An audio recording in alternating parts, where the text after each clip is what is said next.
खबर शामिल करते हैं। पिंडी भट्टिया से रिपोर्ट कर रहे हैं press reporter Mohammad Tayyab. Minhaj model school Kala Murad Bakhsh के प्रिंसिपल नसर इकबाल साजिद साहिब का कहना है कि डिग्री तो मिल गई मगर मंजिल कहाँ। तालीमी इदारों में प्रोफेशनल कैरियर काउंसलिंग न होने से हजारों तलबा का मुस्तकबिल दारों पर। मैट्रिक और इंटरमीडिएट के इम्तिहानात के बाद जहां एक तरफ तलबा नताइज के मुंतज़िर हैं, वहीं दूसरी तरफ लाखों नौजवान इस कशमकश का शिकार हैं कि वो आगे किस शोबे का इंतखाब करे। पाकिस्तान के तालीमी निज़ाम में एक बड़ा खला कैरियर काउंसलिंग का ना होना है, जिसकी वजह से अक्सर तलबा महज देखा देखी वालिदैन के दबाव में आकर ऐसे शुबों में दाखिला ले लेते हैं जिनमें उनका रुझान एप्टीट्यूड नहीं होता।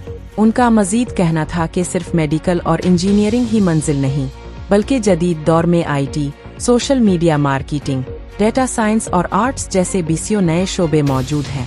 अगर स्कूल और कॉलेज की सतह पर ही तलबा की ज़हनी सलाहियतों का टेस्ट लिया जाए और उन्हें उनकी महारत के मुताबिक गाइड किया जाए तो न सिर्फ बेरोजगारी में कमी आएगी बल्कि मुल्क को हर शोबे में बेहतरीन माहिरीन मुयस्सर होंगे।